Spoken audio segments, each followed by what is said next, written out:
हो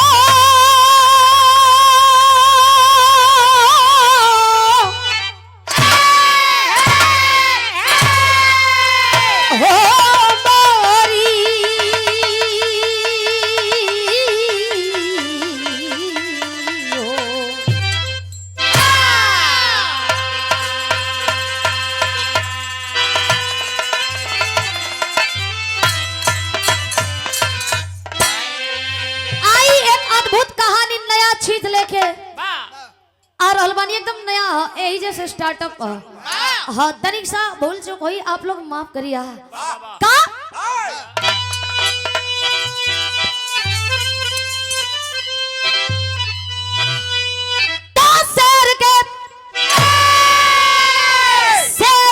वंश में शेर ही होता है ओ सभी सिकंजा जिसके पौरुष में आंधी तूफान है भरा ओ जकड़ लेता सबको चला करके पंजा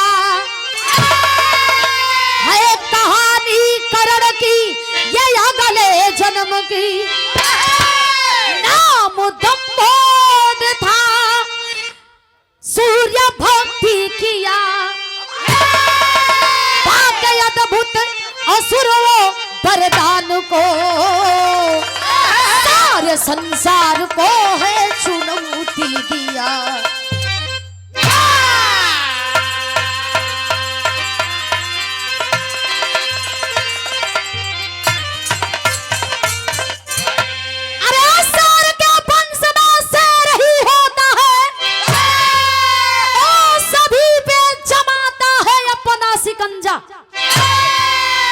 जिसका पौरुष में आंधी तूफान है भरा जकड़ लेता सबको चला करके पंजा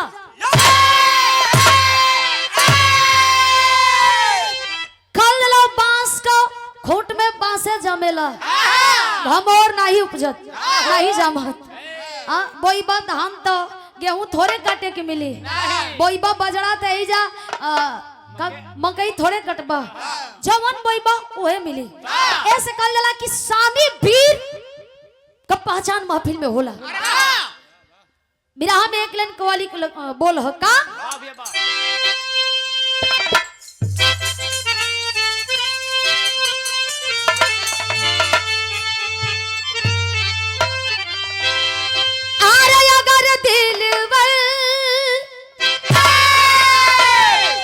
मासुका से कहे या मासुका आशिक से कहे ई बिरहा का पारख ही लोग होवन ई धरातल बिरहा खातिर के जानल जाले गीत संगीत लयदारी के क्षेत्र ह का अरे अगर दिलवर किरुसवाई हमें अरे मंजूर हो जाए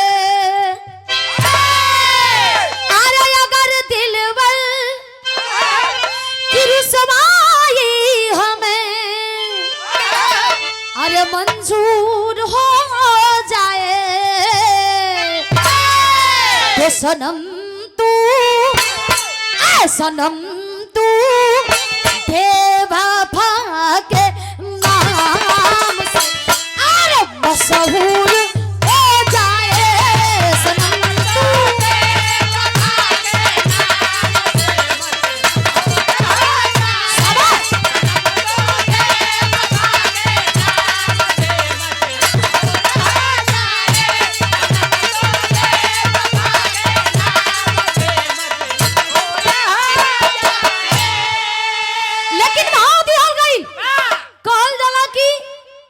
इंसान से जलन बा सच्चाई है बा माचिस का तीली झूठे बदनाम बा भैया माचिस का तीली का तो जरूरत वही जा पड़ता है ऐसा नहीं के पड़त कहां हो लेकिन कवि जी लिखा थे का अरे अगर छोटा आदमी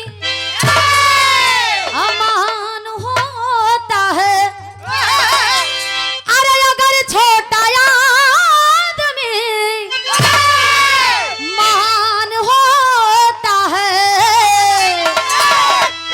को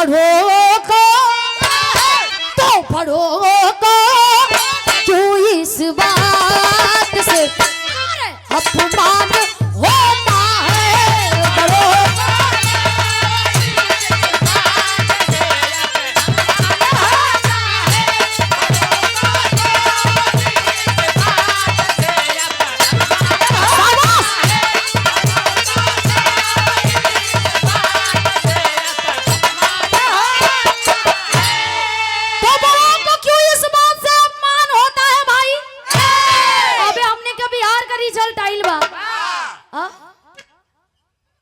इतना बढ़िया रिजल्ट आइल बा हमनी के कैमूर जिला में 20 अधिकारी भइल बाड़े बीपीएससी वाला में। हम जानत हैं भैया इनकाउंटर भइला बेचारा भरत तिवारी जी के ओ वहां तक हम अबे ना पहुंचब। तमाम चैनल लगल जानत हो ना तुरंत घेरल जइबा। आई विराम के जैसे शुरुआत होता तनिया बा गुरुजी।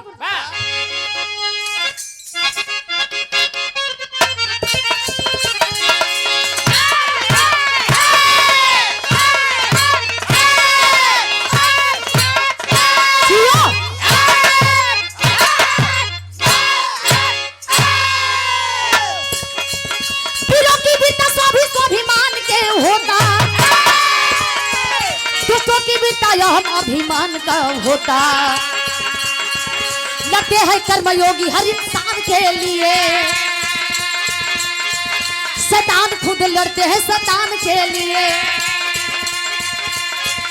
दंभोद भव दिन करके भक्ति में लीन था पर मांगूंगा अमृत का यही यकीन था। भगवान सूर्य देव ने इनकार कर दिया। भगवान सूर्य देव ने इनकार कर दिया। धारण का वरदान दे दिया।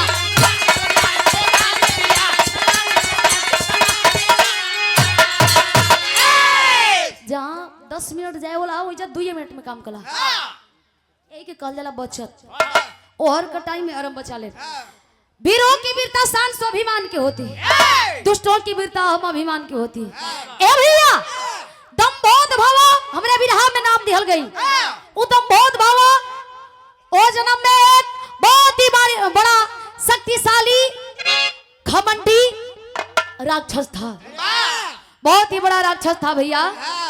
इतना अहमी रहल इतना अहंकारी रहल सीधे भगवान सूर्य देव के पूजा करे लगल और पूजा करत करत उन्हें प्रकट भी कर लेलस। ओकरा विश्वास रहल कि हमरा के डायरेक्ट अमृत होके के वरदान दे दिहन जौन मांगब मिल जाई। मंगलस सूर्यदेव प्रकट भइलन मंगलस तब कहलन कि अमृतों का वरदान तना दे लेकिन एक ऐसा वरदान दे जो न वरदान के लेके तू ओकरा से भी शक्तिशाली रहब। कहलन कि 1000 कवच धारण का मैं तुम्हें वरदान देता हूँ।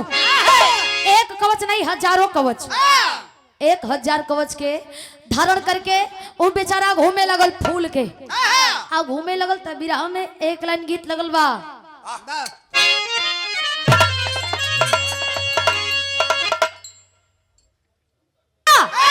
कैसा याद रहा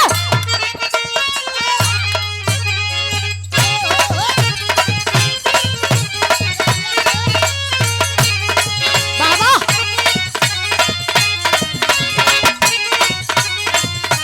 जियो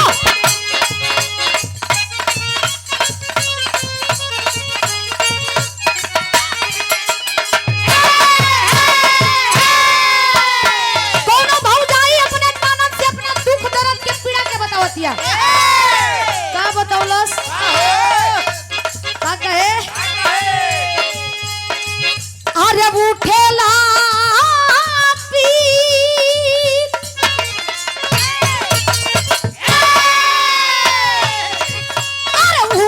पीर कमर के नीचे घायल कैले बा।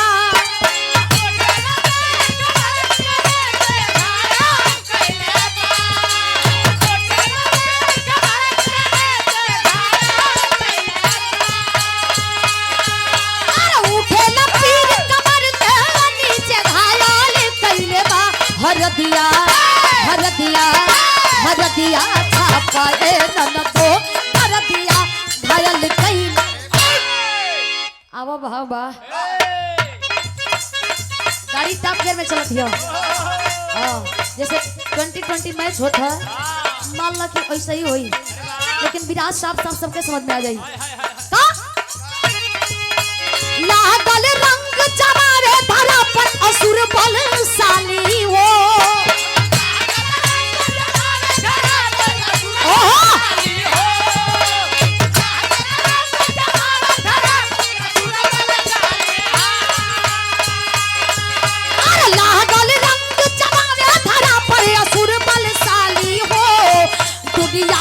हलचल मचा के सबका पभारी हो, दुनिया में हलचल मचा के।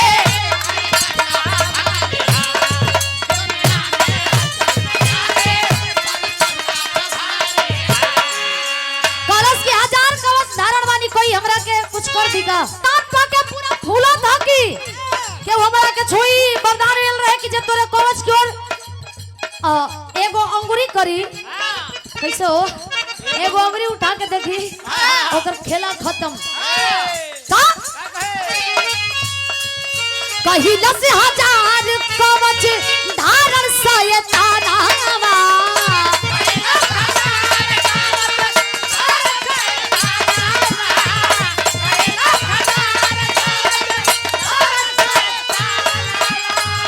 जे खींची कवच मोकर हो जाई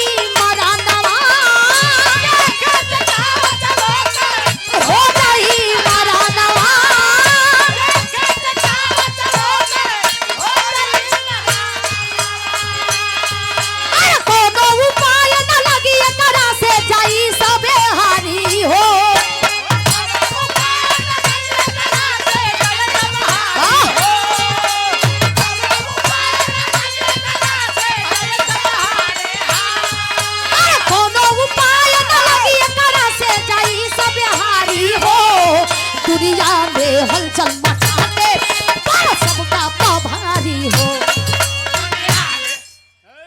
दुनिया में हलचल मचा के परे सबका पभारी हो, कोनो उपाय न लगी एकरा से जाई सब भारी हो। यानी कि जे खींची कवच ओकर मौत हो जाई। आखिरकार कैसे कैसे कैसे ओकर समाधान होई। लेकिन कहल गेल बात दुनिया में ऐसा कोनो हल नहीं के, कोनो समस्या नहीं के जेवना का हल नहीं के, और इस समस्या में ही हल छुपल रहेला है ना। बिरहा में गीत बदलता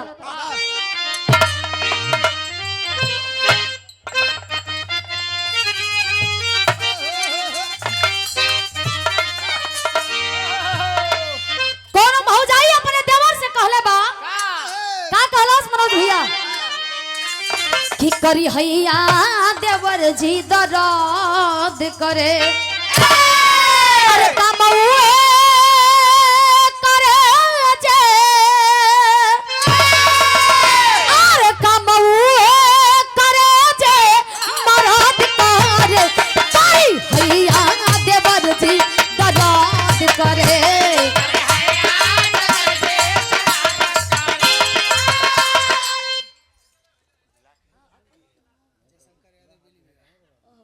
हमारे गार्जियन जी जय शंकर यादव जी बिजली विभाग से आशीर्वाद दिले वाली सुंदर माला और 500 रुपए दे के हौसला बढ़ाने वाली गार्जियन के बहुत बहुत प्रणाम, बहुत बहुत धन्यवाद बा।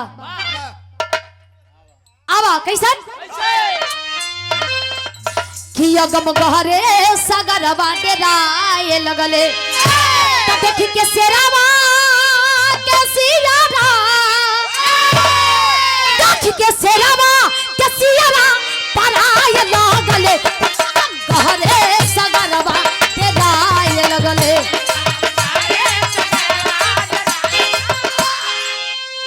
अगम गहरे सागरवा डेराए लगले देखी के सेरवा के सियरा पराए लगले। अरे वो 1000 कवच लेके पूरा इतना भांजत था जैसे झगड़ा कीनल जाला, बिना मतलब का झगड़ा पैसा देके कीनल जाला। ए भैया का कहे अरे भागे लगले ब्रह्मा विष्णु देवराज शंकर कैसन वरदान सूर्य दिहले भयंकर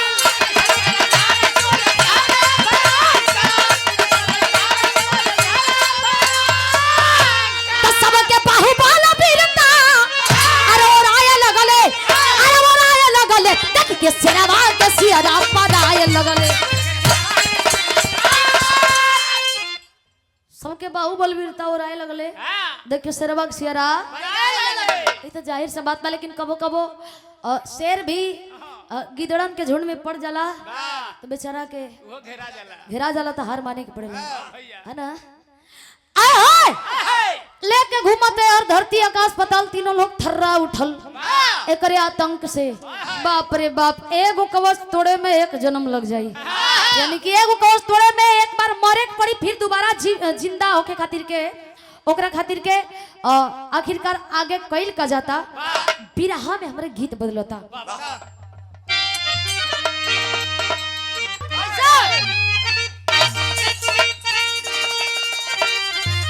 गोरखपुर सहरिया में विराम में कुल बहु जाइए के बातें बा।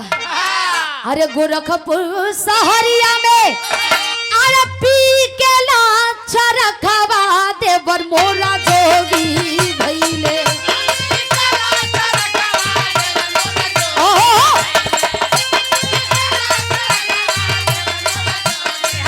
अरे पी के लाचा रखवा देवर मोरा जोगी भइले।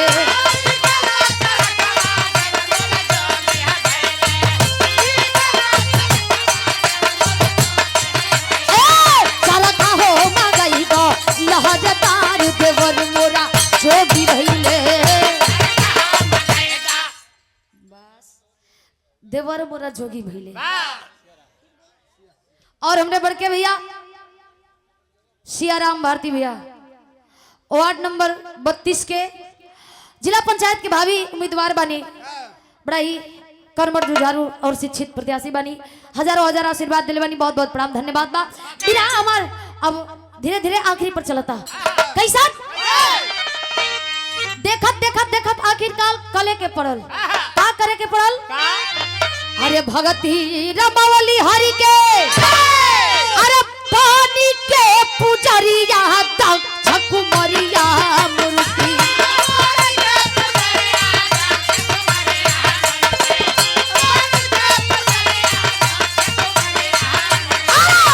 पानी के पुजरिया दक्ष कुमरिया मूर्ति।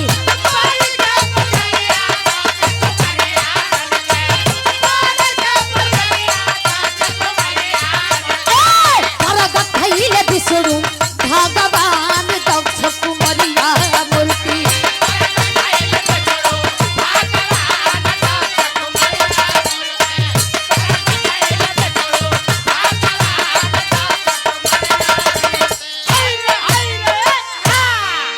अच्छा तो भैया हमारे है ना सुना बतिया पुल ऋषि के बिटिया कहल जाली, सॉरी राजा दक्ष की बिटिया कहल जाली कुमारी मूर्ति। वहां के जाके भगवान विष्णु जी के आवाहन कैली। भगवान विष्णु जी प्रकट भी भइलन। बतावल जाला कि देवताओं के राजा थे बृहस्पति महाराज जी। प्रकट भइलन विष्णु भगवान जी। जब प्रकट भइलन तो एक ही बात कहलन कि पुला ऋषि से शादी के बंधन में बंध जा। तनिक सा अच्छा हवा ना आवत था ना भैया, यही से बेचारू मनवा हो जाता है इनकर। संजय यादव भैया वार्ड संख्या 30 जिला पंचायत सदस्य प्रत्याशी आशीर्वाद दिले वाली 50 रुपया बहुत बहुत प्रणाम। और माननीय प्रधान जी सिकंदरापुर बेलथरा रोड बलिया भीमपुरा नंबर 1 से आप हमारे गार्जियन श्री अरविंद यादव प्रधान जी पुनः आशीर्वाद 500 रुपया दे के मर्तबा बढ़ोले बानी, बहुत बहुत प्रणाम धन्यवाद बा। और आपे के द्वारा हमनी के यहाँ बुलावल भी गइल बा, आप लोगों के दर्शन भी मिलता था इहे के द्वारा, बहुत बहुत धन्यवाद बा प्रणाम बा। ए भैया और देखा पुला ऋषि से सलाह दलन विष्णु भगवान के उनकरा से शादी के बंधन में बंध जा। और उनकरा शादी के बंधन में जब उनसे बंध जेबू तो दोनों जाने के देह से 2 औलाद जन्म लिहन।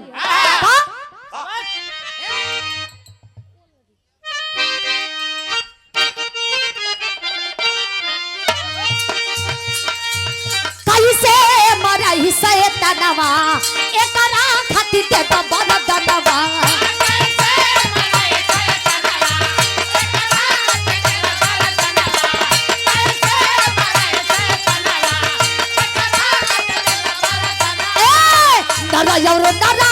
पैदा होई है पाल करिया दक्ष कुमरिया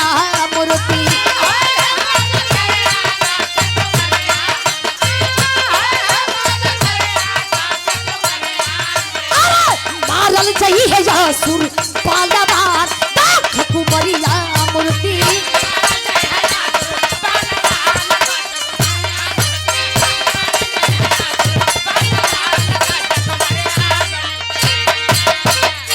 इसी से बंधन में बंध गईली और दोनों जानी के देह से दुई औलाद जन्म ले हलन जिनकर नाम बतावल गेल नर और नारायण।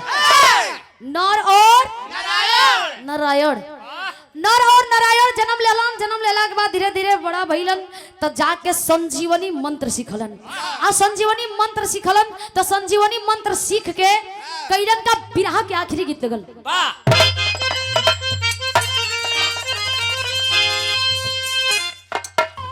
मेहरारू के दुख बा आ दुख हवा अपने दुल्हा से कलश की दुख ही है बा कि सब डिमांड पूरा कइला एक डिमांड और पूरा कर द।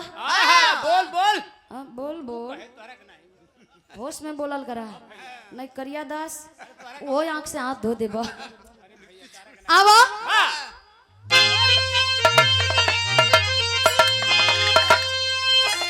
आरा झोलनी प्रभु रानी आरा झोलनी प्रभु रानी आरा जहाजिया मंगादा आरा जहाजिया मंगादा आ हमार पाजे बरा जहीरा जड़ादा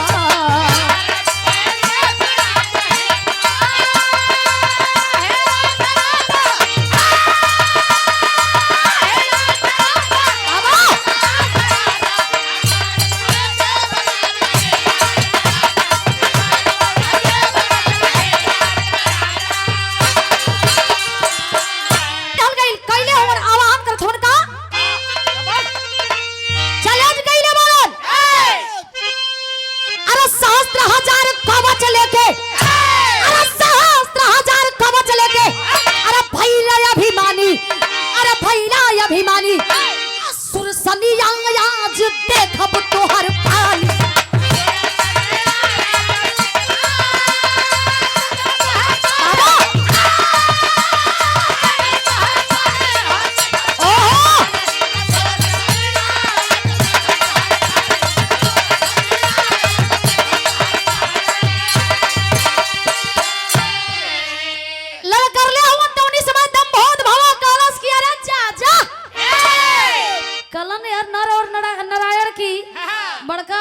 लड़वैया बनत हुआ वरदान पाके आवा अब लड़ला तो का कहलन अरे परे परे फूप गईले चैलेंज तू कइला अरे मूर्ख नादान हमरा से लड़े कइला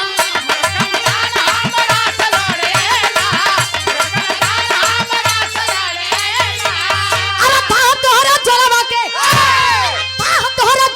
के लग जाई गुमानी असुर सनिया आज देख तोहर पानी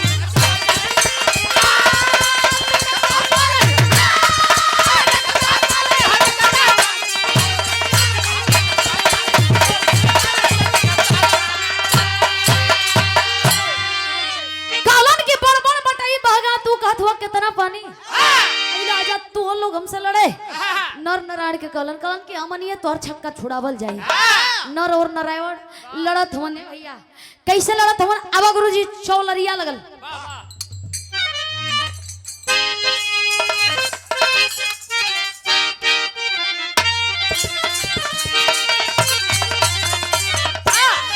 तब बाली उमर कमर लचकनिया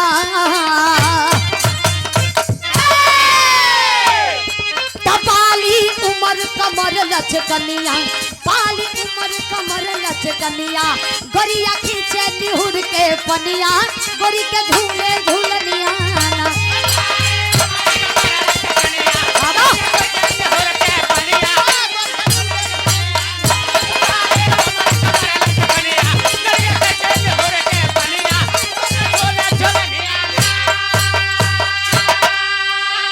चलल हुआ दोनों भाई लड़े खातिर क्या हमने सामने एक और नर और नारायण और दूसरे और दंभोद भव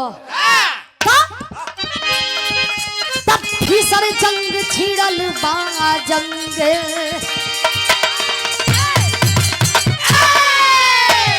तब भीषण जंग छिड़ल बा जंग भीषण जंग छिड़ल जंगे आया दानवा हो तूफानवा हिलल धरती गगनवा ना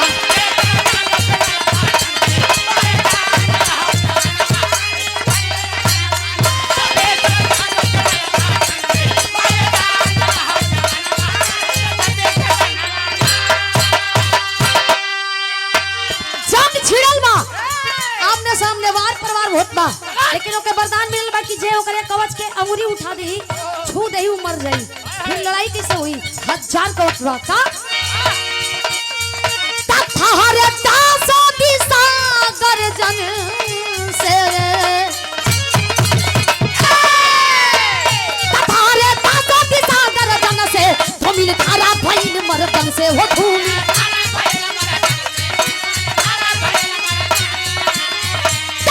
निदान मेरे कवच के ज्ञानी तोले दोनों भाई अभिमानी सानी एक कवच ले भाग सुमानवा हो फिरलवा धरती गगनवा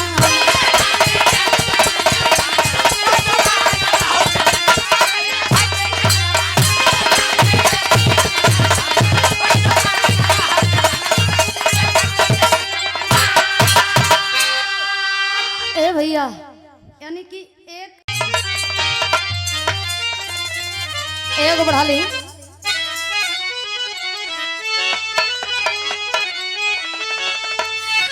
त्रिभुवन पे भैले भारी सनिया त्रिभुवन पे भैले भारी सनिया करे जुर्म या तंक से हिलल सारी दुनिया दुनिया दुनिया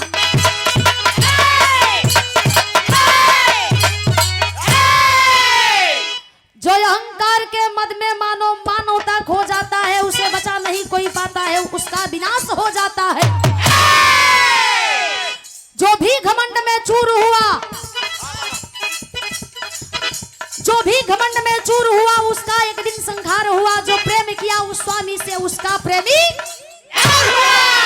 संसार हुआ ए भैया एवर देखा लड़त लड़त एक कवच बचा के भागल बिरा पहपट लगल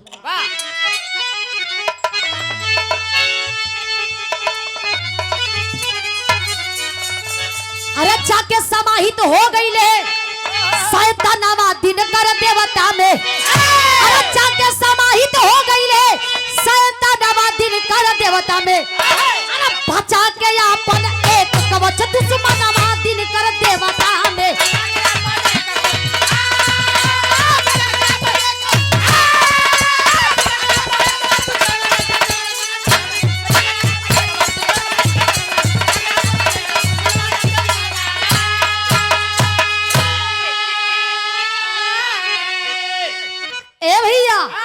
एक कवच बचा के पुनः भागल बा कहा सूर्यदेव के यहाँ कलश की प्रभु हमें अपना लीजिए अन्यथा मैं मारा जाऊंगा अपना वो थोन का अरे बड़ा भक्त था सूर्यदेव का लिहले वो अपनाई हो जे करे दिहल सहस्त्र कवच से अरे धारा गइल थर्राई हो तब बड़ा अजूबा विधि के बा विधानवा दिन कर देवता में अरे बचा के अपन एक कवच दुश्मनवा दिन कर देवता में ए भैया कवच बचा करके भाग गया है जाकर के सूर्यदेव में समाहित हो गया सूर्यदेव उसे अपना भी लिए बिरहा में आला लगता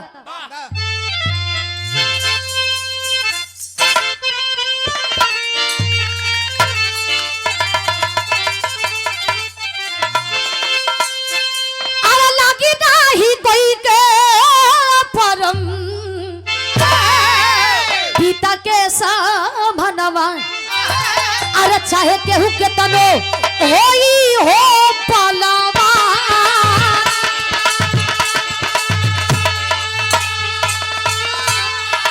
जेकरा से भइल सारी सृष्टि के रचना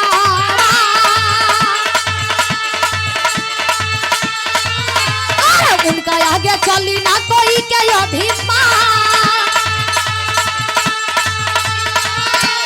बीतल बाटे थे दयाहिल दोपहर के समैया हाय कुंती के मिलल बाटे इच्छा परदा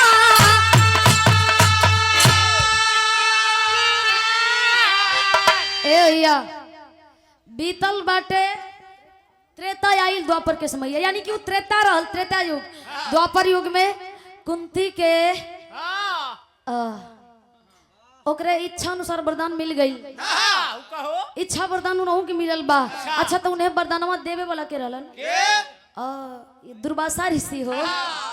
ओए दुर्वासा ऋषि जौन ठंडी में जिनका कर से हमनी के झेरी ला जा, जौन कुहासा घेर लेवेला। खिला भैया कुहासा जब घेर लेवेला तो बलिया से जाए में जब 2 घंटा समय लगेला, एजा से जाए में 6 घंटा लग जाला। एवर देखबो ई दुनिया में केहू का अभिमान चलल बा न चली। कुंती के इच्छा वरदान मिलल रहलन कि जे करा के चाहबू ओकरा के प्रकट कर सकेलू, तू जवन चाहबू तवन वरदान मांग सकेलू और तोरा के मिल जाई।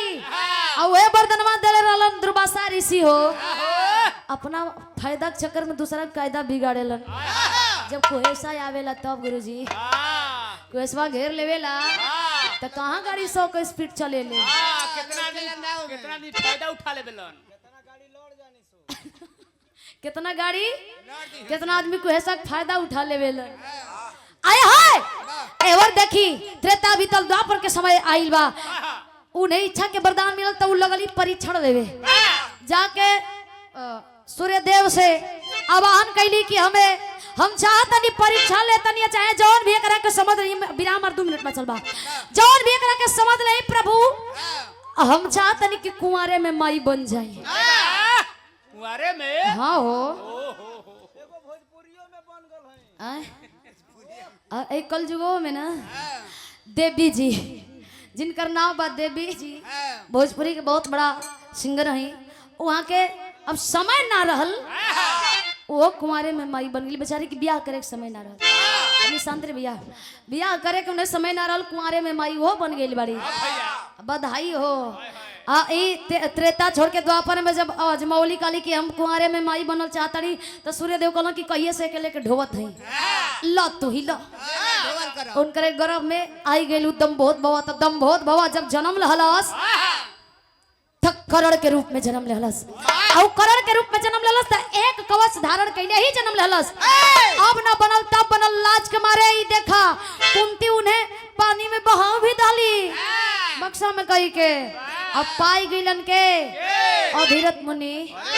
अधिरथ मुनि पाई गईलन तो उन्हें ले गईलन राधे और अधिरथ मुनि। उनकर पालन पोषण कैलन घरे ले जाके। करण अंग देश का राजा बना। वही करण भगवान कृष्ण से आखिरी समय में वरदान मांगा था कि आप छलिया है हमें वरदान दे दीजिए कि कुंवर माई के बेटवा है तो जा दिन हम मरब हमार लाश कुंवारे जगह पर जरे के चाहिए। कहीं धरातल पर जगह ना मिलल तो गुजरात के ताप्ती नदी में नदी के किनारे सुई के नोक गाड़े भर जगह मिलल तो उस सुई के नोक गाड़ के कुंवार जगह पर हथेली रख के लोग बतावेला वही पर चिता सदा के करण के लाश जरल भी। आए है अंग देश का राजा बना करण। लोग कहते हैं दानवीर करण, उसके जैसा दानी कोई दुनिया में नहीं था। आई तो विराम में खड़ी लगल।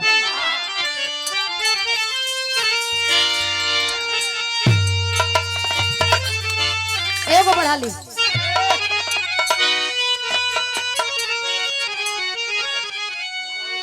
अरे एक और नरे और नारायण के तनी सब मनवा नहीं मानता लगा ली।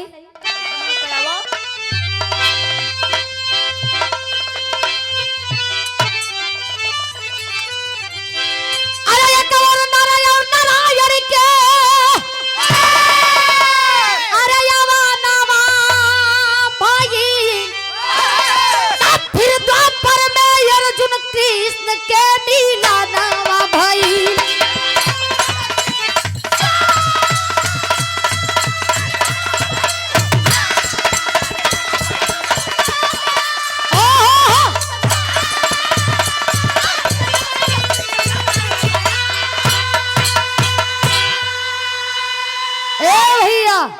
एक और नर और नारायण के अनवा भइल। फिर द्वापर में अर्जुन कृष्ण के मिलनवा भइल। जो नर और नारायण रहलन ये द्वापर में अर्जुन और कृष्ण के रूप में जन्म लेलन।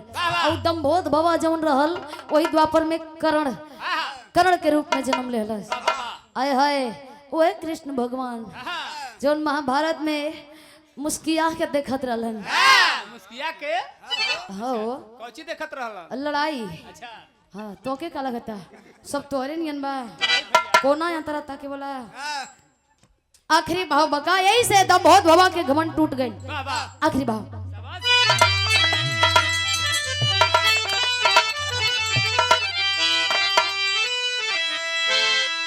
अरे गुरु बिहारी पत्तू छे सुख नंदन अनमोल रंजित रवि राम डाल से सभाई जाला डोल।